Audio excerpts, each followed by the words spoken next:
Hello guys, कैसे हैं आप सब। आई होप आप सब अच्छे होंगे। मेरा नाम शिवम चतुर्वेदी, मैं आप लोगों का अपने चैनल करियर प्लेटफॉर्म में स्वागत करता हूं। तो हमने पिछले वीडियो में पढ़ा था, क्लास 7 का सेकेंड चैप्टर चल रहा है। इसमें हमने पढ़ा था पृथ्वी के संरचना के बारे में कि पृथ्वी के अंदर 3 परतें पाई जाती हैं, भूपर्पटी, मेंटल और कोर। उनके भी टाइप्स देखे थे और उनके बारे में काफ़ी डिटेल्स में हमने पढ़ा था। अगर आप लोग वो वीडियो नहीं देखें तो ऊपर आई बटन है, क्लिक करके पहले वो वीडियो देखिए, फिर आइए इस पर, तब आपको बेहतर समझ में आएगा।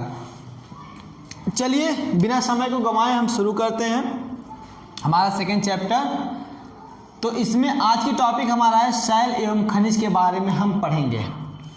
शैल के बारे में बात करते हैं। एनसीईआरटी ने बहुत अच्छी डिफिनेशन दी है शैल की कि पृथ्वी पे पाए जाने वाला, पृथ्वी पे प्राकृतिक रूप से पाए जाने वाला वे सारे कण जो मिलकर भूपर्पटी का निर्माण करते हैं, जो मिलकर भूपर्पटी का निर्माण करते हैं, उन्हें हम क्या कहते हैं? उन्हें हम शैल कहते हैं। उन्हें हम क्या कहते हैं? उन्हें शैल कहते हैं। कि पृथ्वी पे पाए जाने वाला, प्राकृतिक रूप से पाए जाने वाला वह कण जिसके द्वारा भूपर्पटी का निर्माण होता है, उसे क्या कहते हैं? शैल कहते हैं। अब बात करते हैं खनिज की। शैल जो होता है वो खनिजों से मिलके बना होता है। शैल जो होता है वे खनिजों से मिलके बना होता है। कभी कभी एक खनिज से, कभी कभी एक या एक से अधिक खनिज से मिलके बनेगा। तो शैल जो होता है वे खनिजों से मिलके बना होता है। खनिज जो होता है वो 2 या 2 से अधिक तत्वों से मिलके बना होता है। कभी कभी ऐसा होता है खनिज जो होता है वो एक ही तत्व से बना होता है, जैसे हीरा हो गया, हमारा सोना हो गया, सारे एक ही तत्व से बनते हैं। और कभी कभी ऐसा होता है कि खनिज जो होता है वो काफ़ी कई तत्वों को मिला के बनता है। अब हम बात करते हैं शैल का।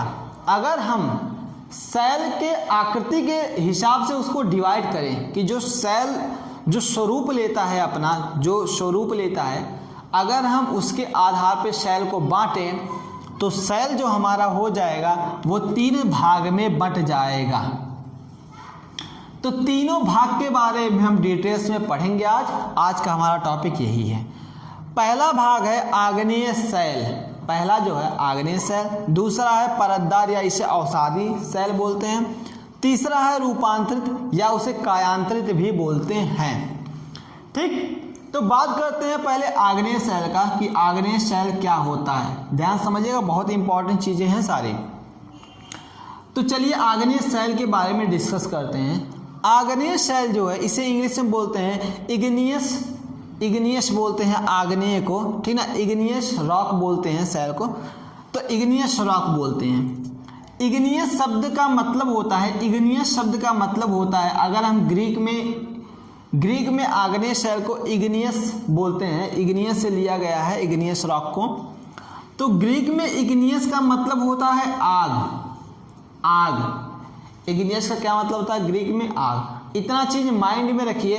अब हम पढ़ते हैं इसके बारे में डिटेल्स में, तो अभी इसका मतलब समझ में आएगा कि इसे आग क्यों बोलते हैं और इस आधार पर इसका नाम क्यों रखा गया। देखिए, ये हमारा पृथ्वी है, ये हमारा सपोज करिए पृथ्वी है, ठीक। और हम लोगों ने पिछले वीडियो में पढ़ा था कि पृथ्वी के अंदर कई परतें पाई जाती हैं, कई परतें पाई जाती हैं।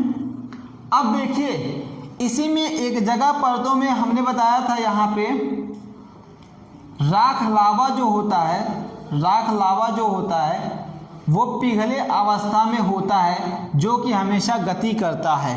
पृथ्वी के जब भूपर्पटी के अंदर जब हम जाएंगे, भूपर्पटी के अंदर जब हम जाएंगे तो यहाँ पे जो मैग्मा होता है, लावा नहीं बोलेंगे, अगर जो पिघला हुआ पदार्थ है वो पृथ्वी के अंदर है तो उसमें मैग्मा बोलते हैं।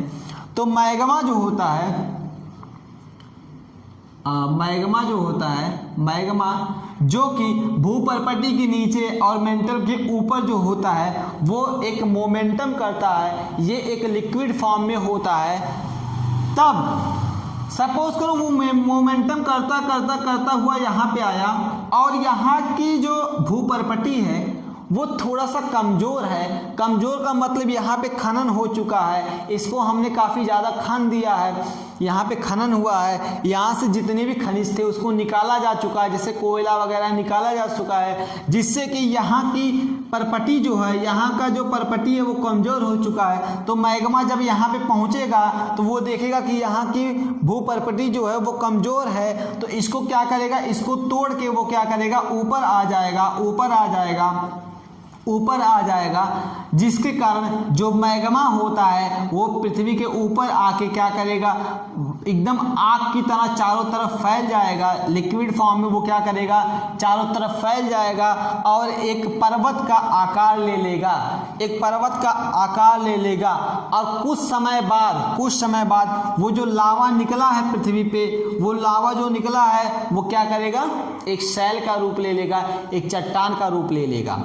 तो इस तरह से आग्नेय शैल क्या होता है, आग्नेय शैल बनता है कि मैग्मा जहाँ पर पृथ्वी भूपरपटी हमारा कमज़ोर होगा वहाँ से निकलेगा, निकलने के बाद फिर धीरे धीरे वो ठंडे होकर आग्नेय शैल का निर्माण ले लेते हैं।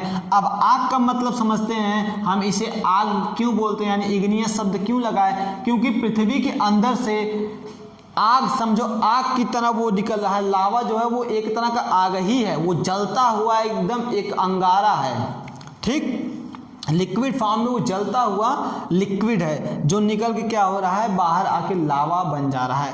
मैग्मा जब बाहर आ जाता है तो उसे हम लावा बोलते हैं। जब ये लावा भूपरपटी के अंदर होता है तो उसे हम क्या बोलते हैं, मैग्मा बोलते हैं।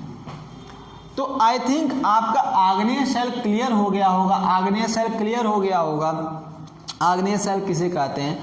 अब देखिए मैंने कुछ एग्जाम्पल इंक्लूड किया है, जैसे कि आग्नेय शैल का कुछ एग्जाम्पल है, जैसे कि ग्रेनाइट हमारा हो गया, ग्रेनाइट शैल जो होता है वो आग्नेय शैल होता है। बेसाल्ट शैल जो बनता है वो आग्नेय शैल होता है। उसी तरह गैब्रो हो गया और डायोराइट, ये जितने शैल हैं ये सारे आग्नेय शैल के एग्जाम्पल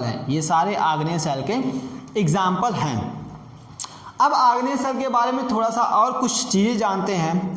जैसे कि पहला जो होता है,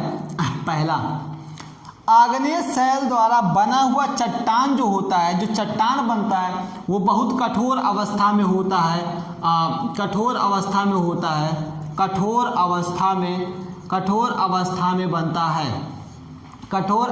में बनता है।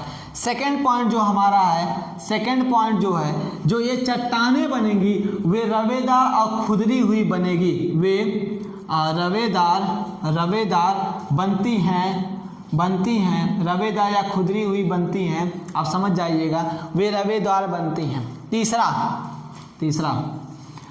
ये जो होता है हमारा जो आग्नेय शैल है वह किसी भी तरह का जीवाश्म नहीं बनाएगा,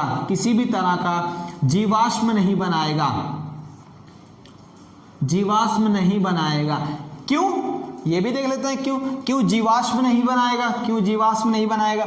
जीवाश्म क्या होता है कि जब